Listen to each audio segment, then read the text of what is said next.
आप सभी का बहुत बहुत स्वागत है आपके और हमारे चैनल हेल्पर सीयूईटी प्रिपरेशन में।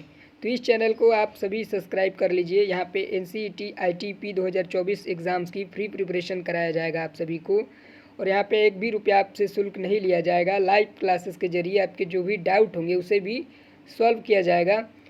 आप प्लेलिस्ट को भी चेक कर सकते हैं। प्लेलिस्ट का नाम एनसीईटी आईटीपी 2024 है। इसी में आपको सारी क्लासेस मिलेगी और इस प्लेलिस्ट में ऑलरेडी मैं 5-6 वीडियो अपलोड कर चुका हूँ। प्लेलिस्ट में जाके इस वीडियो को भी देख लीजिए जो मैं ऑलरेडी अपलोड कर चुका हूँ। अगर आप कॉलेज का रिव्यू देखना चाहते हैं जो एनसीईटी में पार्टिसिपेट कर रही हैं, उसका भी रिव्यू मैंने ऑलरेडी काफ़ी सारे कॉलेज और यूनिवर्सिटी का बना रखा है, जैसे कि CU Puducherry, CU Rajasthan, CU Haryana और साउथ बिहार सहित काफ़ी सारी यूनिवर्सिटी जो कि सेंट्रल यूनिवर्सिटी है, मैं ऑलरेडी रिव्यू बना चुका हूँ एनसीईटी में जो शामिल होने वाली है। तो वो भी आप चेक कर सकते हैं प्लेलिस्ट में जाके। कुछ इस प्रकार से अपने मोबाइल में आप देखेंगे तो इस प्रकार से आपको ऊपर में ही देखने को मिलेगा एनसीईटी वाला प्लेलिस्ट, और उसके नीचे आप जाएंगे तो सीयूईटी का भी प्लेलिस्ट देखने को मिलेगा सिलेबस का। अगर आप सीयूईटी का भी प्रिपरेशन कर रहे हैं तो इसका भी प्लेलिस्ट चेक कर सकते हैं। नीचे आपको सबसे लास्ट में नीचे जाएंगे तो कॉलेज रिव्यू का भी प्लेलिस्ट मिल जाएगा। यहाँ पे टोटल 83 वीडियो ऑलरेडी अपलोडेड है। चलिए क्लास नंबर 2 देखते हैं, पॉलिटिकल साइंस का यूनिट नंबर 1 का, जिसमें यहाँ पे कांग्रेस के नेचर के बारे में पूछा गया है और यहाँ पे जो मोस्ट ऑफ इलेक्शन जो इंडिपेंडेंस के बाद हुए थे उसके बारे में आपसे पूछा जाएगा एग्ज़ाम्स में, एनसीईटी के 2024 के पॉलिटिकल साइंस एग्ज़ाम्स में। पॉलिटिकल साइंस की अगर हम बात करें तो अभी यूनिट 1 का मैं क्लासेस ले रहा हूँ, ये क्लास नंबर 2 है। सिलेबस ऑलरेडी इसका बनाया जा चुका है, जिसे आप सभी प्लेलिस्ट में जाके चेक कर सकते हैं। पॉलिटिकल साइंस के नाम से वहाँ पे आपको वीडियो मिल जाएगा, सिलेबस वीडियो। अगर हम बात करें नेचर ऑफ कांग्रेस की तो यहाँ पे जो इंडिपेंडेंस इलेक्शन हुए थे इंडिया में 1951 में, यानी कि 1951 में फर्स्ट जनरल इलेक्शन हुए थे, तो उस समय जो मेजर पार्टी थी, यानी कि एक ही पार्टी थी, मेजर क्या कहें, एक ही पार्टी थी उस समय, उसका नाम था कांग्रेस पार्टी। और ये कांग्रेस पार्टी का आप सभी चुनाव चिन्ह देख सकते हैं, आपके स्क्रीन पे शो हो रहा होगा। ये पहले से भी आपने देखा होगा, पंजे का निशान है। और ये अगर हम प्रमुख व्यक्तियों की बात करें, यहाँ पे प्रमुख व्यक्ति आप देख सकते हैं महात्मा गांधी थे, और ये आप फोटो देख सकते हैं जो 3 मोहम्मद अली जिन्ना, यह जवाहरलाल नेहरू और यहाँ पे है महात्मा गांधी। तो ये 3 प्रमुख नेता थे और इन्हीं के द्वारा कांग्रेस पार्टी की स्थापना की गई थी आज़ादी के लिए। लेकिन यहाँ पे आपका जो सिलेबस है वो ये नहीं है कि किसके लिए कांग्रेस का स्थापना की गई थी। मुख्यतः आपसे जो पूछा जाएगा वो कांग्रेस के बारे में पूछा जाएगा आफ्टर इंडिपेंडेंस। तो मैं सिर्फ उसी के बारे में आपको बताऊंगा कि आफ्टर इंडिपेंडेंस जो हमारे देश में कांग्रेस का स्थिति था, कैसे डोमिनेंस कर रही थी। और सेकंड जो इसका वीडियो का पार्ट होगा वो मैं उसमें बताऊंगा आपको कि जो मेजर अपोजिशन पार्टी थी उस समय क्या थी।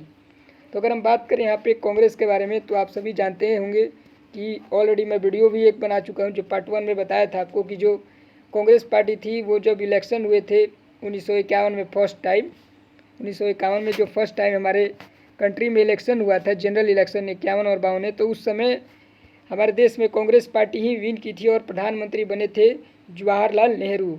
इसके बाद लगातार 3 बार इलेक्शन हुआ था और तीनों बार जवाहरलाल नेहरू की ही सरकार बनी थी और मेजर जो पार्टी थी वो कांग्रेस ही थी। और यहाँ पे काफ़ी बड़ा वोट शेयर भी इनको मिलता था। फर्स्ट जनरल इलेक्शन में इनको 45% के आसपास वोटर टर्नआउट हुआ था, जो काफ़ी इनको मेजोरिटी वोट मिला हुआ था।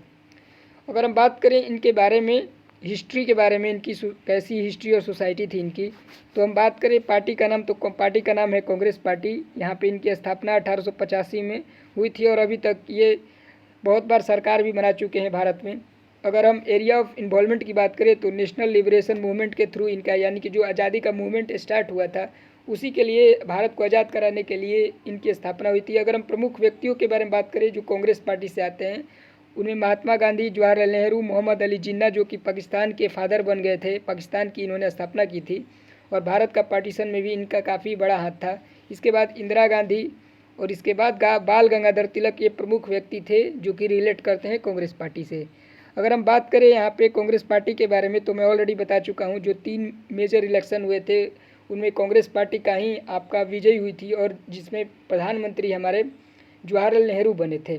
उसके बाद का अगर एरा की बात करें हम, तो मोस्ट ऑफ द जो स्टेट होती थी उस समय भारत में, उतनी स्टेटें नहीं थी जितनी आज के समय में है। 28 स्टेट है अभी, तो 28 स्टेट हमारे कंट्री में उस समय प्रेजेंट नहीं थी, काफ़ी कम ही स्टेट थी, 16-17 के आसपास ये स्टेट थी। तो मेजॉरिटी जो स्टेट लगभग जितनी भी स्टेट्स थी तो उस समय कांग्रेस की ही उसमें भी सरकारें बनी थी। ये दो आपसे टॉपिक पूछा जा रहा है यहाँ पे कांग्रेस के बारे में कि कैसा था नेचर कांग्रेस का। इसके बाद जो स्टेट इलेक्शन था वहाँ पे आप सिलेबस में देखेंगे तो दोनों चीज़ें लिखी हुई, तो स्टेट इलेक्शन में भी बारे में पूछा जाएगा कि क्या था स्थिति। तो मोस्ट ऑफ द जो इलेक्शन हुए थे स्टेट में भी उनमें भी कांग्रेस की ही सरकार बनी हुई थी। मेजर अपोजिशन पार्टी की बात करें अगर हम, तो मेजर अपोजिशन पार्टी उस समय कोई थी ही नहीं जब भारत आज़ाद हुआ था। जो पहली हमारी अपोजिशन पार्टी बनी थी हमारी कंट्री में वो 1977 से 80 के बीच में। ऐसा नहीं था कि कोई अपोजिशन नहीं था उस समय भी, लेकिन अपोजिशन का कोई मतलब नहीं था। जैसे इस समय अपोजिशन का कोई मतलब नहीं है, उसी तरह से इससे भी बुरा स्थिति था अपोजिशन का। मुश्किल से 30 या 40 ही सांसद हुआ करते थे, एमपीज़ हुआ करते थे उस समय पे, और मेजोरिटी जो 75% 70% के आसपास जो एमपी होते थे वो सिर्फ और सिर्फ एक ही पार्टी से होते थे। इसके बाद कांग्रेस से तंग आकर के भारत में एक मेजर अपोजिशन पार्टी बनी थी इंडिपेंडेंस के बाद, जो कि 1977 से 80 के बीच में बनी हुई थी। और यहाँ पे जनता पार्टी का फॉर्म हुआ था 1977 में। जनता पार्टी जनता पार्टी में मल्टी पार्टी सिस्टम के तहत यहाँ पे गठबंधन का यहाँ पे गठजोड़ बनाया गया था, यानी कि काफ़ी सारी रीजनल पार्टियाँ, छोटी छोटी पार्टी जो कि अलग अलग राज्यों में थी, वो एक जगह मिल के एक पार्टी का नाम बनाती है, कोलिशन बनाती है, जिसका नाम होता है यहाँ पे जनता पार्टी।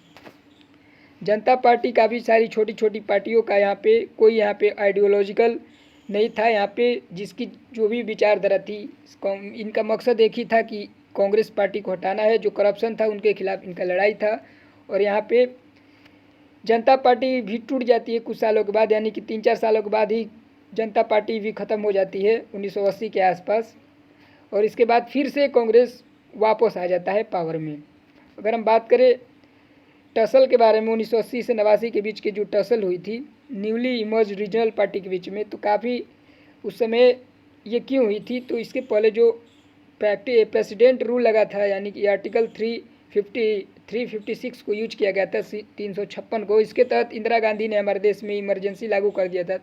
उस समय भी काफ़ी ज़्यादा पार्टीज एक समय पे इकट्ठा हो गई थी। और उस समय जो सबसे बड़ी रीजनल पार्टी थी, 1984 की बात है ये, तो तेलुगु देशम पार्टी थी, जो कि टीडीपी के नाम से यहाँ पे आंध्र प्रदेश से आती थी। और यही जो सबसे बड़ी लोकसभा में 8 लोकसभा में जो सबसे बड़ी रीजनल पार्टी थी वो 1984 में यही थी। और उसके बाद 1990-91 के बाद भारतीय जनता पार्टी, जो कि विपक्ष में, जो कि अपोजिशन में सबसे बड़ी पार्टी बनी, और इस समय भी वो सत्ता में है।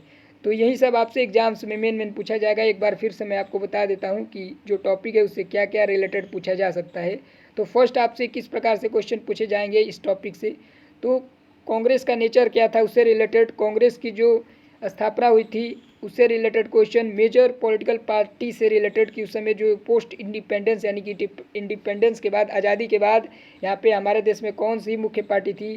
तो यहाँ पे आप सभी स्मॉल पार्टीज 2-4 का नाम याद कर लीजिएगा। उसके बाद जनता पार्टी का फॉर्मेशन कब हुआ था, इसके बारे में आप लोग याद कीजिएगा। ये सब एग्जाम्स में क्वेश्चन आएंगे। उसके बाद तेलुगु देशम पार्टी से रिलेटेड भी क्वेश्चंस आएंगे।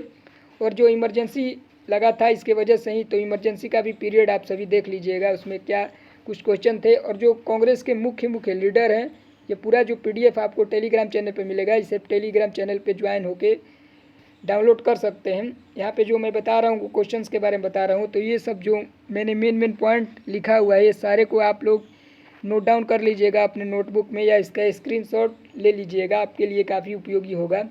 तो यहाँ पे नेहरू के बारे में, महात्मा गांधी के बारे में, कांग्रेस पार्टी के बारे में, और जो मेजर अपोजिशन पार्टी थी पोस्ट इंडिपेंडेंस के बाद, तो उसके बारे में आपसे पूछा जाएगा। तो ऑलरेडी मैं सारी कुछ आपको बता चुका हूँ।